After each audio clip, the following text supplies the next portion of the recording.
Hello, everyone. Welcome back to Plotlines. I'm your host, Connor. This episode is on a more sad, more somber note with news, and I don't really do this very often. I think the closest thing I've come to with like mainly news was the election night special and that sort of thing. But it's just this one hit me pretty hard in the morning.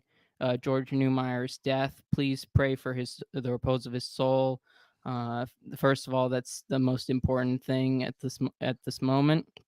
Pray for his family and that. But it just surprised me, as well as I think because I'm so young in this movement also, that I'm not used to big leaders dying, I guess, in some sense, and not really being part of my experience.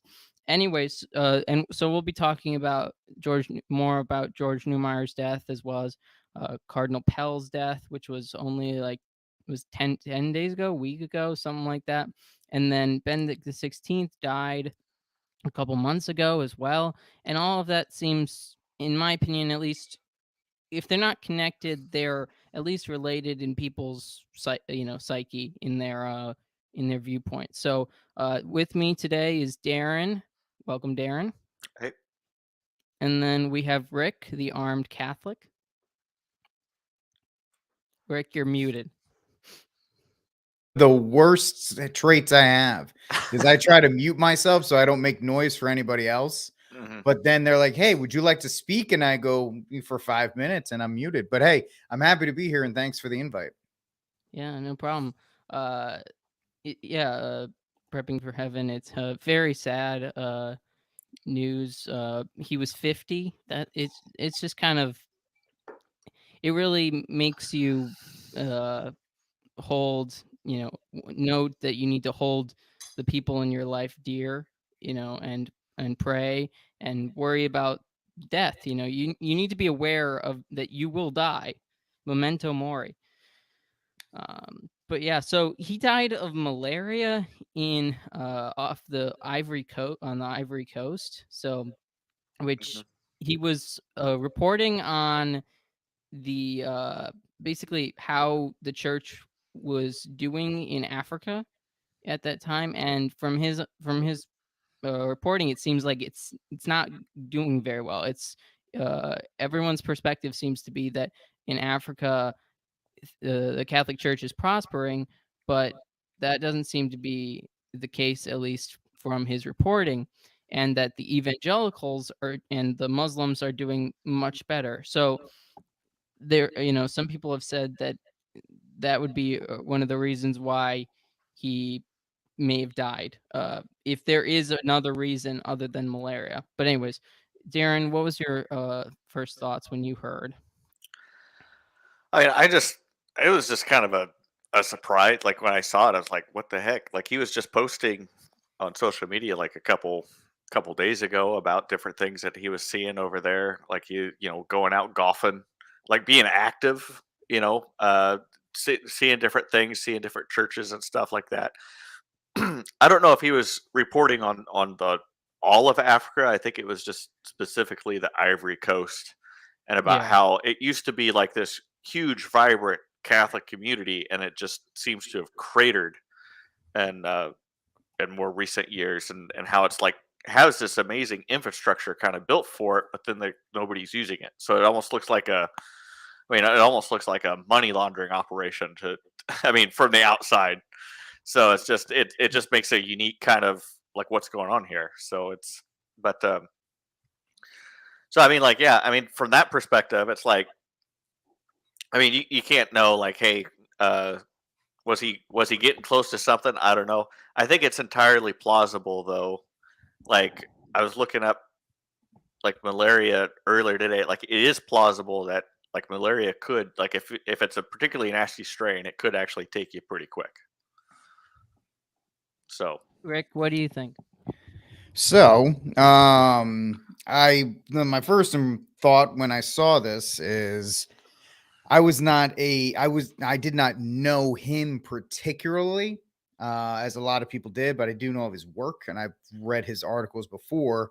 So it took me a bit to actually connect the two. And my first thoughts to this was it's been a real tough couple weeks for us in either whatever you want to call it, the traditional movement, the rigid movement, whatever people adhere to the faith, whatever. First with the passing of Pope, the death of Pope Emeritus Benedict the 16th. I always say that title wrong, so please forgive me. Then the death of Cardinal George Pell. And then this death out of nowhere, like Connor was saying, Pope Emeritus, Pope Benedict the 16th was 95. We were all kind of just waiting for that one. Cardinal Pell was a little bit of a shock, but then everybody was like, well, he was 81. So, I mean, but then this one kind of hit and everybody went, all right, this is one gut punch too many within a short time span. And it really is, as you said, Connor, memento mori, as the thought of, hey, we have to always be vigilant of these things, because somebody who was such a warrior, when you go back through his writings, a warrior for the church. And this is not, I'm not saying it's to denigrate him or anybody else. People always go, well, how could something happen to somebody who was so on fire for the faith? And it's like, hey guys, that has nothing to do with it. None of us know the day or the hour. And so I think it's kind of a nice reality check for a bunch of us that, I go to the right masses, I go to this, I do that, I do my rosaries every day. I should live for as long. No, you got to be ready when the time comes. It's a shockingly terrible thing still in that regard. Yeah. I think one of the interesting things also about it was, he had recently been on Catholic Drive Time, so that was, so like it just seems so like, the suddenly dying part is crazy, as well as the group that tested him for malaria was the U.S. consulate, which the government is the least trustworthy source of any information at the moment, pretty much. So it's not the most calming thing to be like, oh yeah, the U.S. government says he died of malaria. Well, I mean, tied with the fact that he looked like he was fine, healthy, and active when he was posting just a couple days ago. He is in Africa. Like, if you think that if you're going to travel to Africa, you're going to know, hey, what is the number one risk? Malaria. And so it's like, what options do you have to protect yourself from that? One of them is hydroxychloroquine. Like, it's a prophylactic that you can take to help. And I think you can take it 2 weeks before. It's supposed to help kind of. So what particular nasty strain of malaria would he have gotten if we're gonna? I mean, if we are going to presume that somebody like George Neumayr, who's fairly well traveled, is going to take the time to protect himself against that risk. What are the odds that he's going to get a particularly nasty strain that's really aggressive and going to take him out in the matter of hours? Yeah, it's true. Yeah. Do you mind if I ask? This may be a personal question. Don't have to answer it or not. Mm-hmm. Has either one of you experienced a death somewhat like this, where somebody's been in your life and then suddenly gone? I'll go first. My father died of a stroke at 60. And I talked to him on the phone one day. He had just moved down to Florida, and then a week later I was told he died of a heart attack like that, and then he was gone. So I don't know. If it's a personal question, please you don't feel like you have to answer it. But when you have that and you actually have that experience where it's like somebody and we're talking to, and then one day is gone the next, it really doesn't shock you as to somebody who has not experienced something like that yet. And so for me, when I have this such a macabre way of looking at this, people look at like I'm so weird because my mom died at 58, my dad died at 60. So anytime somebody lives to 81, 95, I'm like, sad, great life, which is why Neumayr at 51, as Darren was saying, it's just really strange But as somebody who has seen people at young ages like that die and pass on, it's something that you're at least prepared for. So I don't know if you can answer it or not. I'm just throwing out my own experience in that regard. I mean, I had an aunt pass away a couple years ago. I think she was about 60, and she like just had like a cardiac event and passed away, and it was super sudden. I mean, it was just one day she was there, one day she was gone, and I think like you said, like it's just a different event. I wasn't, I wasn't necessarily talking with her that particular week or anything like that, but like I know she was, I know my mom and her talked a lot, and so all of a sudden it's like, uh, it's totally out of the blue, it's unexpected, and I know that it really hit my own mother pretty hard because like it's not like she doesn't have sisters and brothers who haven't passed in the last few years, but it's like they were all getting close to the age of 80. Like it's kind of getting to that point, like you said, like you're kind of getting point, you're kind of expecting it, or something's happening where it's like, hey, they're dying, they're gonna like in the next couple of days it's gonna be gone. But the out of the blue, it really kind of hits you different. Hmm. Yeah, I would say I haven't really experienced a sudden death. Not that I can think of. I mean, so even most of the people that like when they would have died, I I was pretty young when they died, so I didn't really have that. I don't really have that knowledge in the back of my head or experience of someone dying suddenly, which I guess I'm lucky at the Hmm. moment for not experiencing that. But so that might be explain why it hit me so much when this happened. And Hmm. also, it just seems like we've been experiencing a lot of death in the Catholic world, on a big scale, on a Yeah. notable scale, I guess. And not even that, the fact that it's people who in our side or whatever you want to call it. I hate even doing stuff like that, but real warriors for the faith, people you could look up to. Pell going through his absolutely unjustifiable imprisonment in Australia, and then being exonerated, but being an example there. Obviously, everybody has their opinions about Pope Benedict XVI and what he did for the Latin Mass, and how he was, a lot of people felt like the last vestiges of any kind of protector of tradition. And then, as we said before, George, who was not afraid. I think we could all, I wish, let me speak for myself.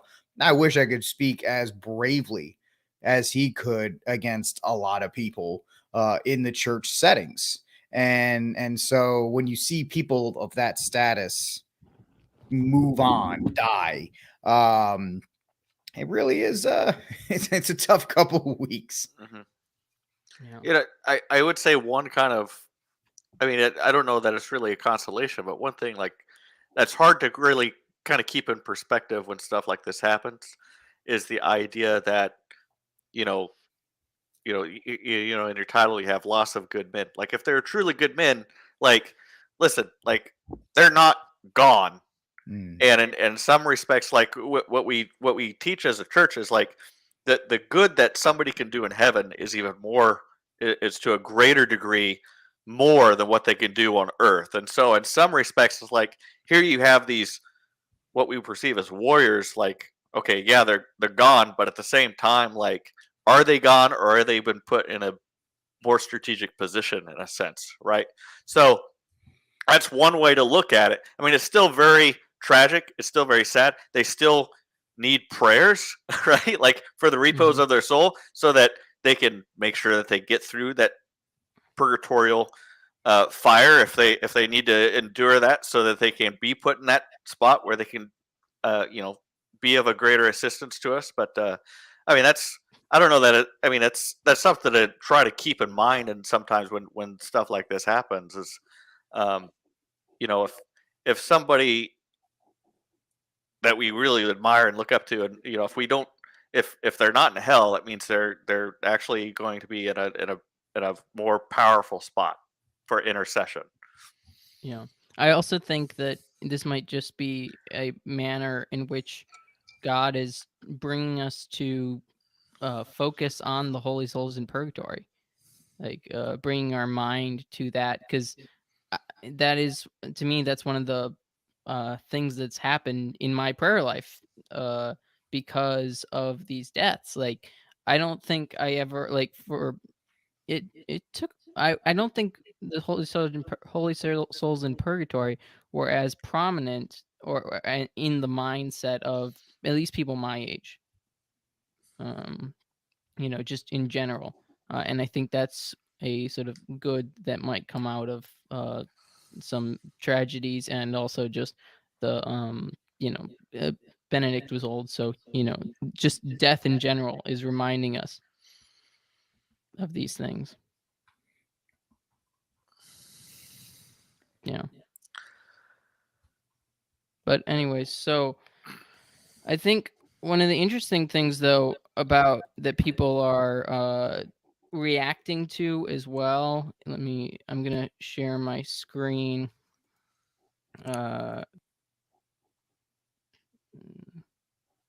on. Yep. So just this was in December. Seeing this in December. Yeah, I remember seeing that. This I didn't check the tweet, but this is LifeSite News. That he's talking about his possible death, and that's just kind of an interesting element of this story. Well, I think with the way that, I mean, as confrontational as George Neumayr was with kind of, I think, I mean, in some ways, like, he can kind of say that a little bit tongue in cheek too. Like, he knows that he's really kind of riling a bunch of feathers, and he knows, like, the church is, I mean, it's a little bit, I don't know. It's one of those things where it's like, you hate to think that there are bad actors in the church, and and certainly you don't want to call them out, not because, like, you don't want to call them out and focus attention on yourself, but because, like, if you don't know, you don't know. Like, you don't want to be be calling us against somebody, but, like, I mean, like, there's history of, like, some bad actors in the church. Like, I mean, Pope Pius IX had an assassin after him in the Vatican, and he had to escape like in the middle of the night from the Vatican to get assassinated. And and the story is popular because, like, he apparently, like, cursed at, like, the person he was with trying to get a door unjammed, and that's supposedly the thing that kept him from becoming canonized a saint. And then, you also have the conspiracy that, like, Pope John Paul I supposedly, like, was killed, even though he was, like, had a heart attack, like a cardiac arrest, I think was official. But, like, there's people who suggest that, like, oh, he had a big blow up just the night before, and then he was gone. So, I mean, there's some of that. I mean, there's, again, you don't really want to say that there's bad actors, but at the same time, like, I mean, it's not outside the realm of possibility. I mean, the church is a powerful institution, even if people think that it's kind of waning and dying away.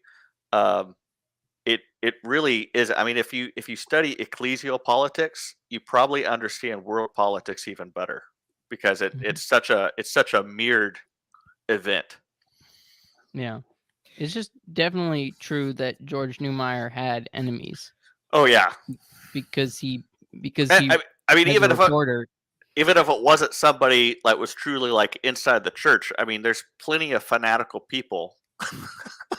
Especially the way that the church is divided right now. Yeah, exactly. There's plenty of fanatical people that could think that, they could be, I mean, you just never know. Also, we all know that Africa is the Wild West, and so anything can really take place down there. And I know people don't want to think in such ways that, how could there be any kind of plot against anybody from Rome? You just got to remember that the the church that our Lord and Savior founded isn't fallible. Unfortunately, the people that run it are not. And they're subject to the same passions and the same whims that you and I have to face. And so especially when you have a guy that is so fearless in the face of the very, a lot of people would, and we've seen it in the past with other things that the church has suffered through, that a lot of good people stepped aside rather than risk upsetting the powers that be. When George figured he didn't really care. Yeah. I mean, Pope Benedict even was like, "Hey, pray that the wolves don't like get me," and then he resigned. Yep. Right. Yeah. And and honestly, like when he became Pope, I was like, I almost feel like this guy could be a living saint just by the fact that, just because of the fact that he's kind of worked so closely with John Paul II, and you have historical record of different saints that clearly they knew each other, and just that kind of cooperation, they just kind of became saints with each other. But the moment that he resigned, I was like, well, there goes that. He stepped, that's not heroic. That's that heroic courage piece is well, he didn't. I mean, it kind of makes me think a little bit of a story of Pope Pius the 12th. There's a Chinese cardinal that fled during the communist takeover, and he basically chewed him out. He said, what do you think the red is? You wear red because it's a symbol of martyrdom. Go back to China. And then he fled to the US and hid for the rest of his life. Go back to China. He's like, China's that way, right? And then he headed out. Yeah. Real quick, while you're talking about Benedict, Connor, I don't mean to step on your toes here, but the idea of Benedict leaving, let me offer just a pushback or just a counter argument, devil's advocate. I mean, if you ever studied Benedict, or when he was Ratzinger, he was never a confrontational guy. He was a straight intellectual, and he always felt the power of his words were sufficient enough to get his point across. He was definitely not the bishops of old, or Dagger John out of New York or Pennsylvania, or any of these guys who were like, I'll burn your city if you touch my church, or any of these kind of guys. He was a very intellectual man. And Darren, unfortunately, he was just like, hey, these are not, this is just, I'm not, this is not my deal. This is not what I do. I'd rather just kind of write about it instead. Right. And I want to point out, hold on, Darren. I want to point out just that Pope Celestine V, who is the one that resigned prior to Benedict XVI, he resigned back in the, I don't remember, 1300s, 1400s, something like that, medieval Pope. He is a saint. So I think that should at least be, it's not impossible for him to be a saint because he resigned. Though I do think it's interesting because George Neumayr, it was so aggressive in his reporting and stuff like that. He was a fighter, and I think Benedict at times was his own kind of fighter. But it's almost, it makes me think, would this have been the end of Benedict, kind of a death like this or something like that, if he hadn't resigned? Did he know that there was something to avoid in that sense? And that's why he resigned. I don't know. We don't know. I will say, I think the part of the reason why sometimes Benedict is given this he's a terrier kind of is because he was the head of the CDF for so long, and he did put out statements that a lot of more left-leaning Catholics really hated, and so it really was kind of so. I mean, part of that perception of putting Benedict on that pedestal, here's this Rottweiler and this badass guy, is partly because of the way that people spoke out against him. Yeah. too. Yeah. I would agree with you. He probably was more soft spoken, but at the same time, there were definitely people who tried to make it sound like he was so much more mean and like really like more confrontational than what he really was. Yeah. I agree with that. Anything else about Benedict before we go on to talk about Cardinal Pell a little bit? I'll jump in with Benedict, because Benedict was one of these very rare birds that came out of Vatican II more radicalized to the right than when he went in. Yeah. He was very open to the ideas of Vatican II, but he's, based on his writings, seeing what taken place, he decided he didn't go full right, but he was out of the hippie part, at least from what I've read. I actually think he is more kind of in line. I mean, in some respects, he's probably more in line with what kind of history and tradition kind of sees when somebody in the church who is also goes on to have a little more power, like recognizes, like when they take more of those liberal elements, they can become a lot more like, I'm thinking of like Pope Pius the Ninth, or even Pope Pius the 10th, were both kind of considered like, oh, here's like, and then they became like really, big juggernauts to be like, let's condemn all these errors of liberalism. And I mean, in some respects, like, it almost makes Pope Francis kind of the outlier in some respects, that somebody who actually gets to that level doesn't like flinch a little bit and say, hey, wait a second, I gotta be on top of things. Instead, it's like kind of continuing with like this almost like personal idea of what the church should be, versus like realizing that this is a lot bigger than him. Yeah. And I don't almost think like he decided to go the other way instead, because he was going to double down. Yeah, this is his opportunity. And so continue to pray for him and hope to, it's never too late. It's never too late for him to reverse course. That's right. No.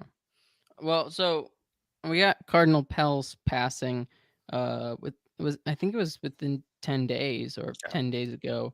That one was still kind of shocking when it originally happened. I think at this point it's kind of softened a little bit, but it was still like, because I mean, it's not like, oh, he's going in for surgery, but like, like after that, it's like, okay, well, I mean, that the thing is that you would expect it to be like some sort of heart bypass or something like that. Like a hip surgery seems pretty routine, is the only thing with that. Like I don't know. Like I kind of feel like it seems like a more routine surgery, but if you think about it, honestly, the idea that surgery, we're so commonplace, we are ripping the body open to replace things, and the sterility of the environment and all that kind of stuff. I get what you're saying, Daryl. I've had multiple surgeries on this busted old body of mine, and yet we're very casual to it. Yeah, that's what I was going to follow up and say. Like, but it just kind of goes to like, it's still surgery. Like, it's still a risk. Yeah. And most probably, like being a cardinal of the church, like I think he had the good sense to know that, and most likely probably made sure that he, had some anointing done before going into it and everything. I know my mother got hip surgery 2 or 3 years ago, and that was one thing. Like, she made sure she got an anointing before she went in to do that. So. Agreed. But Cardinal Pell was, it's such a big or sort of outspoken critic of Pope Francis, especially with his memo, that it was it came out. Yeah, it just came out, like, and it was under a pseudonym. Feels like when Tupac released like 7 albums after he died. It's like, oh, all right. Well, I guess this is another one that was just released. Yeah. Like, and it adds to the suspicious aspect of it. Well, I mean, even just looking back at his imprisonment, like that whole thing, he got embroiled in all of that, like after he had done this audit of the Vatican Bank and was about to release his findings, and then suddenly, like, a huge cash flow was sent from the Vatican to Australia, and he had all these allegations against him.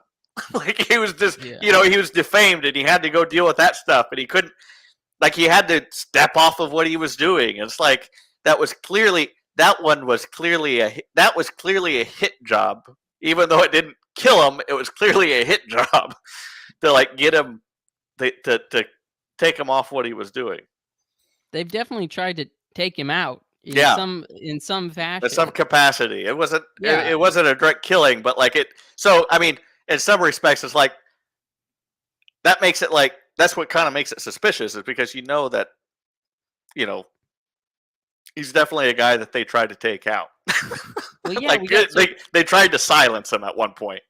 We got Benedict XVI, who sort of fled from the wolves, is a possible interpretation.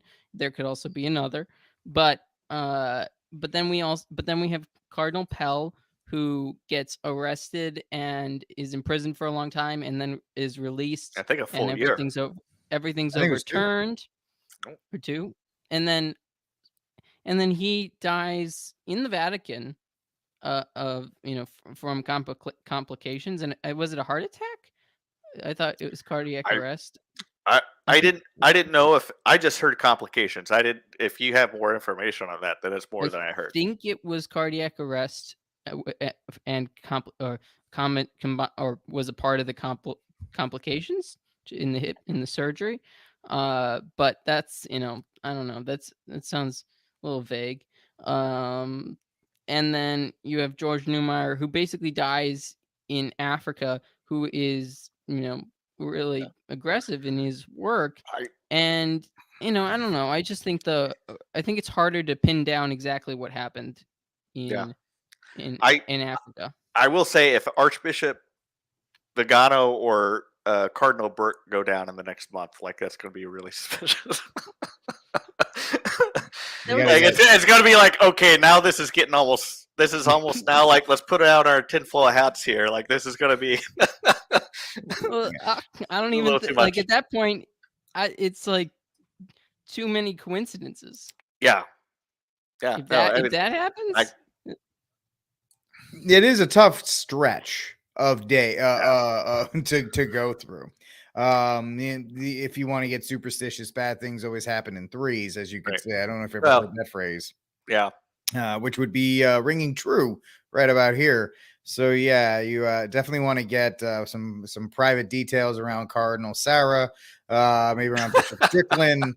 If we can maybe get some gifts and goes and crowdfund some cash to get around those guys for some round the clock security. Maybe who wants to volunteer to eat their food for the next couple try a bite. Make sure. I mean, hey, I'll do that for Strickland. I don't mind. I'll drive up there to take care of that. But yeah, it definitely. And the problem is that we are in such a place right now. There's such a divide that we even have to have these discussions, or even to have to even. We're suggesting it and not being like, oh, that's such an improbable and implausible idea, and it's like, well. I mean, it sounds crazy, but how crazy is it? Like, let's look at the past 2 years. Even like everybody was saying all these other things were crazy, and they came true. Well, yeah, every conspiracy theory is basically coming true at this point, right? So like, it's kind of scary, because it's becoming like and thinking worse about human beings generally is becoming more popular. It's easier to think more poorly about your fellow man. Just, I don't know what it is. Is it really? Has humanity gotten substantially worse? I don't think so necessarily. But I have a theory about that. But well, Darren, what's your theory? I think it goes. I mean, it kind of extends back the last 20 years. I think it has a lot to do with kind of a changing sense of morality that we've kind of begun developing, that kind of started with like a little bit in the LGBT movement, but you really, really ramped up with the COVID stuff. And I think it's this almost like this, what I would say is almost like this violent kind of erasing of individual personhood, like that you're not allowed to be an individual person. You have to be celebrating things that you don't want to celebrate. You have to be willing to tolerate things that you wouldn't necessarily want to tolerate to get along with everybody. And it's this, and And if you stand up against that, then we're going to tell everybody else that we're making their life harder because of you. Right? Like so that just kind of, and there's people who are like, oh, well, this person who refused to get the vax is causing me more hardship. Like if they just do it, our life would be better off. It's because of them. It's like it just feeds into this kind of frenzy of like, well, we got to be against people because it's the people who are against us that are causing me hardship. Yeah, and I think it kind of feeds into the other side of the rhetoric too. I mean, it's a little bit of like the whole. I mean, Hildebrand was a huge opponent of Hitler, and like he used to think like, well, yeah, we won the battle, but Hitler kind of won the war. And like one of the ideas of Hitler is like, we'll make it so that if you really want to beat us, you'll have to become more authoritarian than we are. Like that's, so it's like it's still a little bit of that in play where like, hey, and I think I kind of see that, you kind of see that in modern politics too. It's like instead of having actually like these two divides, it's like, oh, well, we'll beat you at your own game kind of thing. And it's like, that's the wrong way. Yeah, the rise of this new religion, it doesn't have a deity at the center of it, if you want to say that. Right. But as you pointed out, you can say it's the LGBTMAP movement. It's just how it's expressed. Yeah, you could even say the fact that it's the rise of the religion of individualism and how everybody's individual rights and personhood or whatever, their needs, their desires, their lust must be satisfied in order for society to really be to its fullest. Yeah. Also, hey Brick, sorry, this was a little last minute, so that's probably why you didn't know we were going live, but yeah. But we're here, buddy. We're here, and I'm really grateful for you guys coming on with me today. So thank you for that. Hey, people keep asking me to come on these things. I don't know why, but I'll always say yes. Well, you don't know if you have time, though. Come on. Yeah, I'm so busy. I'm just so busy. But no, I'm glad to be on here, and I'm happy to be talking about this kind of stuff and really examining the fact that we are in such a place that we can't just say, oh, we had these 3 people, they died, and let's pray for their souls, and the church can come together and unite around that. Instead, we have to be like, well, did you kill him? Or did the bugs kill him? Or the fact that COVID showed up and then nobody could get access to hydroxychloroquine and that killed him? And it's just, I guess it's just the stupid intellectual, our dim-witted intellectual, brain capacity that's the only way we can justify this stuff. Yeah. It is a little unfortunate too, like particularly with Cardinal Pell and like Pope Benedict, how quickly people were like, well, let's go ahead and dissect their legacy and like tell people like what these men were really like. And it's like, whoa, hang on. Like that's, even with the passing of George Neumayr, like I know somebody like shared something like he even posted after Pell was like, well, we don't really, yeah, he was tried in an Australian court and was like exonerated, but like that was for those particular crimes. We don't know anything else. And it's like, in some respects, it's like, yeah, that's awful. He makes a point, like we can't really know about what somebody's state of their soul actually is, but like at the same time, like it's still like even like it's just, yeah, it's how we all kind of view that almost in a way. Like we're not really, we got to that position where we want to comment on it instead of just saying, hey, this is just a sad thing. Let's pray for their soul and let's hope that let's entrust them to the mercy of God and hope for the best. You're talking about denigrating them. denigrating their legacy. Yeah, I mean, like some, I mean, like yeah, some people like maybe not even denigrating them, but like just, I mean, some of that conversation doesn't need to happen like immediately after somebody's death. Like you know, like it. There's a time and a place for that, and it's not like, all right, the body's cold, like now we can talk. Like it's not like 72 hours later, like okay, now it's starting to smell. Let's go ahead and throw all this other stuff that stinks out with it too. The immediacy of now in Yeah. our society, where we have to have the hottest of hot takes, and what is his effect? I mean, any historian will tell you that the effects of an event, a person, cannot be fully analyzed for at least 20 years. At least 20 years. In our instant gratification society, we have to have books and blog posts and all podcasts, except for this one. This is a fantastic version of it. But we're not trying to dissect and give our first take on it. We're just trying to reflect on the events of the time. People want to get their stamp on as the expert, or they want to be the person that came out with this. And it really is just a reflection of the desperation people have for attention. And as somebody pointed out in the chat, narcissism in its finest form. Yeah. It's, I mean, definitely narcissism is huge these days. And, you know, as people who are doing podcasts, that's, you know, something we all need to be mindful of, is not being narcissistic or holding ourselves back, you know, from, you know, sometimes we shouldn't be jumping on a story. Sometimes we should just be waiting and thinking, and, you know, I don't know. It's sometimes hard to manage, I think, for many people. Well, there's a difference between like, hey, this happened, and how do we look at it, versus like, this is my opinion of him, and he was obviously this, that, and the other thing, and you can already see his impact.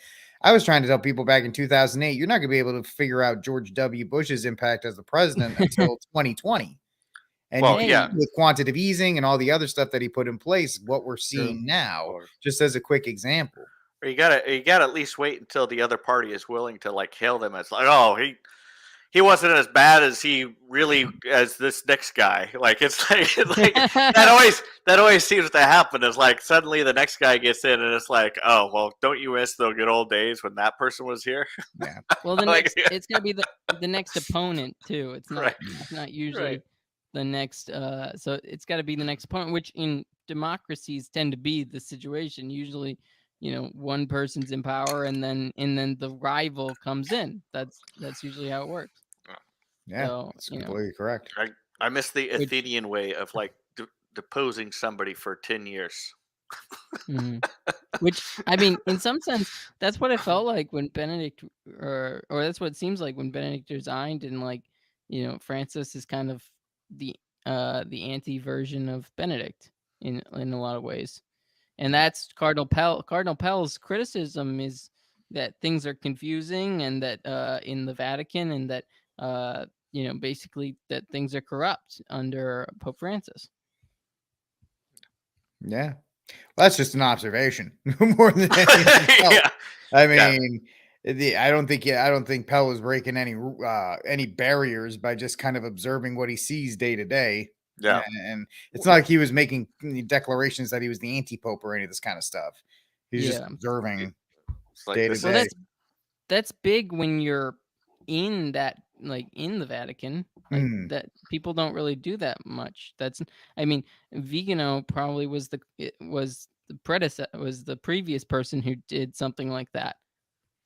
Well, it almost makes you think too a little bit, like how bad does it actually have to get before somebody's like, I can't not break my silence. Like I can't just hold this into myself. How bad does that have to get before somebody's like, okay, this is enough? And I wonder if he kind of knew he was dying. I wonder if there was some knowledge about that. I mean, if you look up, you know, I mentioned at the beginning, like I mentioned, like Pope John Paul I. Like, you know, if you look up his signature, like even just on Wikipedia, he signed his name Pope John Paul I. which is just so odd because he was the first one. And like even like his cardinals and stuff like that said something like, "Isn't that a little bit like presumptuous?" And he's like, "It'll come soon enough. Like it'll I'll be replaced soon enough." And like he died within the month, and so it's like, so I mean, Yeah. did he know? Maybe. I mean, it's very plausible that maybe he did have some kind of premonition. And was like, I got to speak up before, like this is. I mean, if you knew you were going to die within the next month, and you're like, all right, is it better to keep this on my chest or get it off? like what might you do? Like I don't know. Also, like yeah. Sorry, yeah, go ahead. Finish? No, I'm just. No, I was finished. Yeah. Also, we have to take into account that history and the moment weighs on you the older you get. Of course, all of us always hear the phrase "tomorrow's never guaranteed," but we all kind of brush it off like, I'm this, that, and the other. Once you cross into the 80s, you really can't hold anything back for a better day. You can't be like, in 10 years I'll release this, or in 5 months I'll release this, because they're really, especially if your hip or whatever he went in to get worked on is bad, and you're like, I'm gonna have to go in and get this taken care of at some point. So the idea of how much longer is it appropriate for you to wait on something? Well, the older you get. Yeah, it's also interesting to note that he was 81. So like he was not a cardinal elector, right? So like he was over the age of 80, which is like the cutoff. So like he would not have been invited to the next conclave should it happen. Which also important to note is that I believe there's 126 voting cardinals right now. Like how many do you need? 120 is the max. And so, like so that was something. Yeah. So when Pope Francis peel off 6 of them. Yeah. When Pope Francis named them last year, he named more. Like there would be more than what was necessary. And like I even think like even after the course of a year, I don't think enough of them age out to get down to 100. I think it's like almost takes until until 2024 until they age back under 120. Does that mean something? Is Pope Francis telling us something? I don't know. There. I mean, there's also the chance that, like, even if something were to happen, I don't think all 120 have ever been in a conclave. Like, there's always like a handful that aren't able to make it due to health reasons and stuff like that. So that could have been part of it too, knowing, hey, this person's not going to make it. They got health. Or that's something kind like of that. An interesting rationale, though. I don't know. That's a heck of a backup plan. I'm putting in 140 of them just in case. Yeah, we're making extra cardinals. That's right. Okay. At that point, it doesn't even matter. It's like everybody's a cardinal. You know what I mean? Yeah. Would you like that, Rick? Would you like to be a cardinal? Why not? I mean, technically speaking, you have to be a bishop, but at the same time, like I think once you age out of like the 80, I don't think those rules really apply. Like I think because it becomes an honorary title, like you can't do anything with it, so it becomes an honorary title. Like Cardinal Dulles was a priest, like he wasn't a bishop, but he was like 81 when he was conferred the title. So almost like an honorary doctorate. Yeah, that's basically what it becomes. Once we get to 80, we can become cardinals. Is that what you're saying?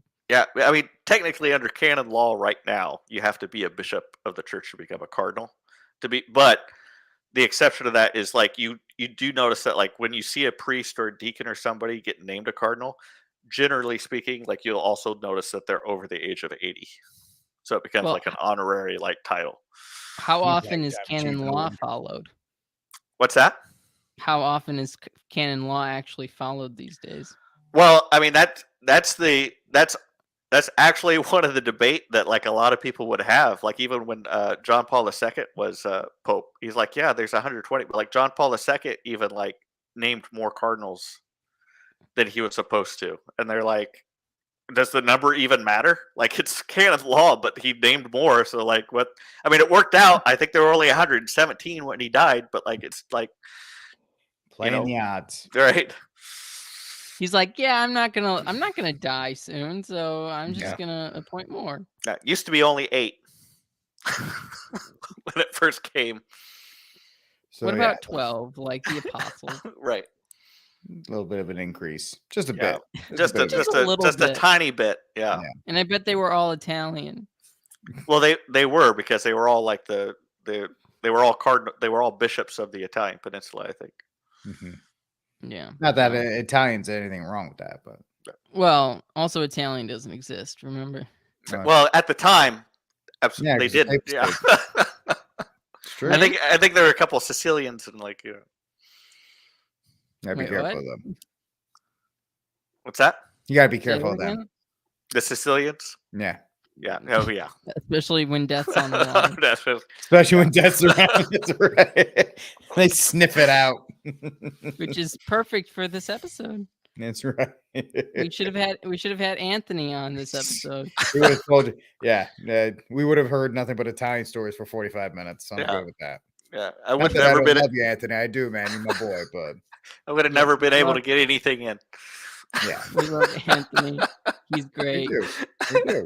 He's I a do. good man. That's why we're teasing him.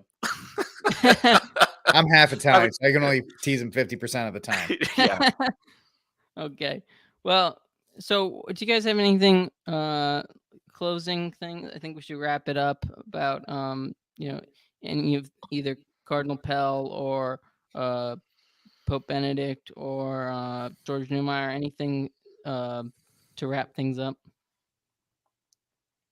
Darren, you can go first. If you I want. mean, all I want to say is like momente mori. Like it's just like that's honestly that's the thing to take away from this. I think the most important thing to take away from this is that these seem sudden, and it's like like we should be prepared for that. Like we should be trying to live every day prepared for that, and certainly we need to pray for their souls, and we need to remember the souls of those who in our own lives whenever we hear stuff like that happen, like not just these relatively um, famous people. I guess you could say like we it's as much as we might say, oh well, there's something, like is there something to it or anything like that, like it's just pray for their souls. I think that's very well said, Darren. Beautiful. The remember neither the time nor the hour. I also think that we here, in at least in certain communities, want to focus on the negative aspect of this. Oh, we lost Pope Benedict. Oh, we lost Cardinal Pell. Oh, now George Neumayr. It's when will it end? Newsflash, ladies and gentlemen, if you're a Catholic, you might want to read the Bible, because there's a lot of suffering in there.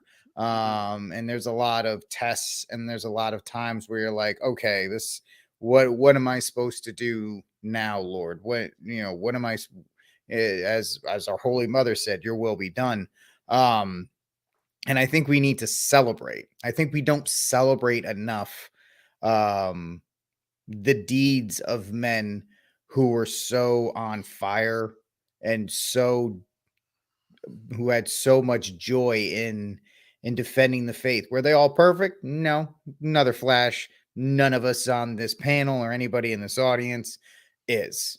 So I think we're quick to use that. Well, what about this and that and negative? Hey man, nobody's outside of our saints, that Saint Joseph or the Holy Mother or any of these others.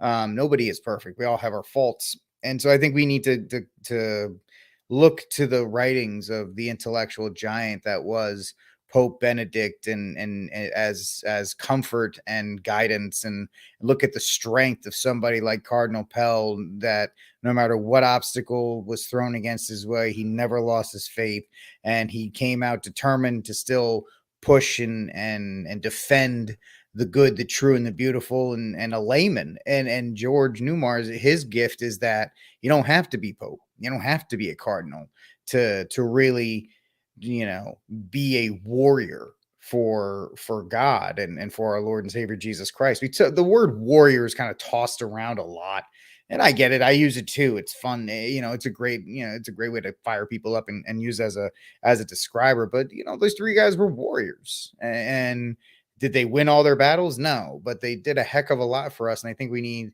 to not be so negative as far as, well, they're gone. What are we going to do? Guess what? That means 3 more people get to step up.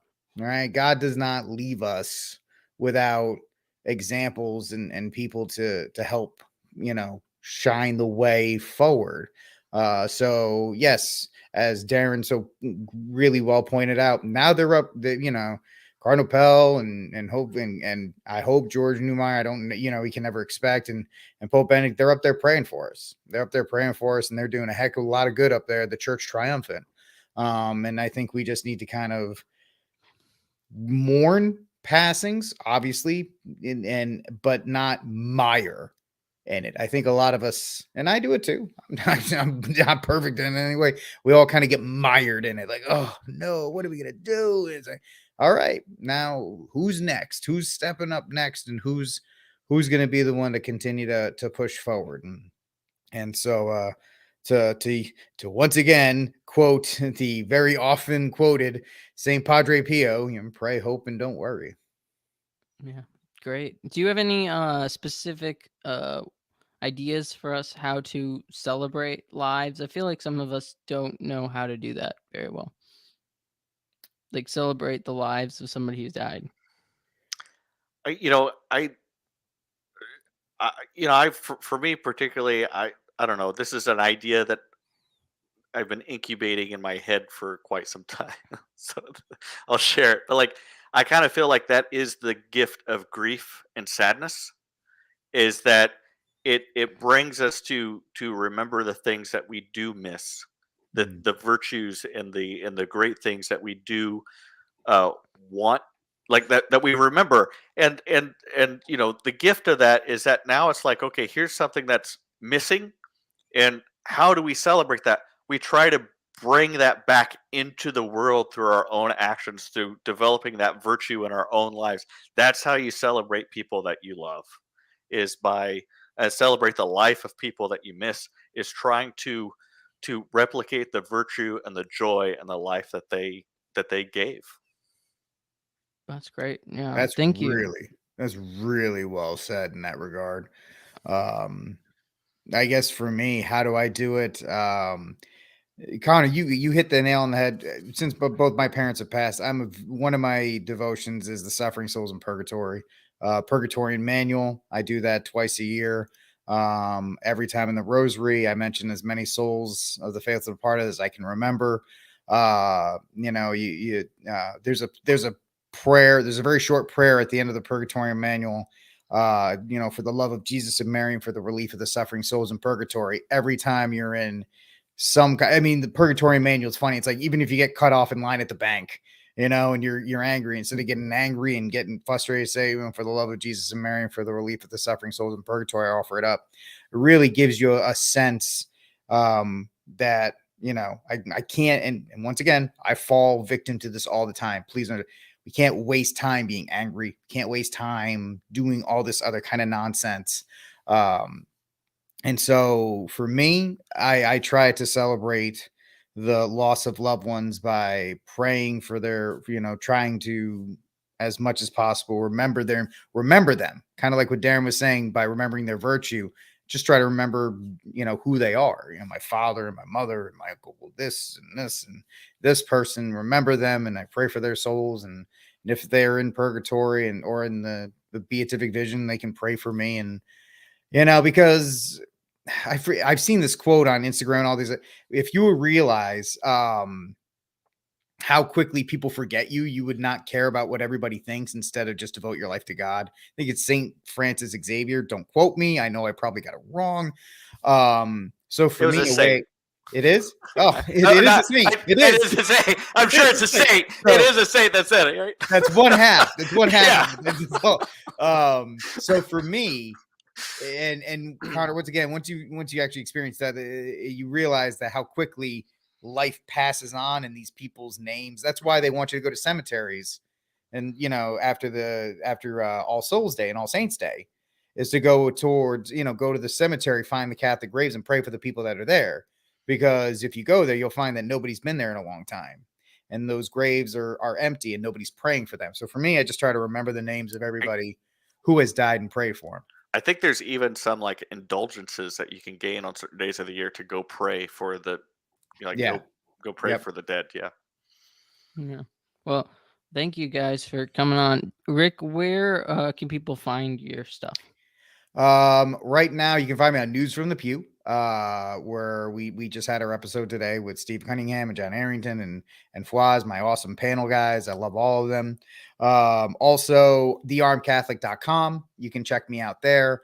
And I got some things coming in the next couple of weeks, couple of months. So just stay tuned for that. And anytime Connor wants me to come on, that's where I'll be too.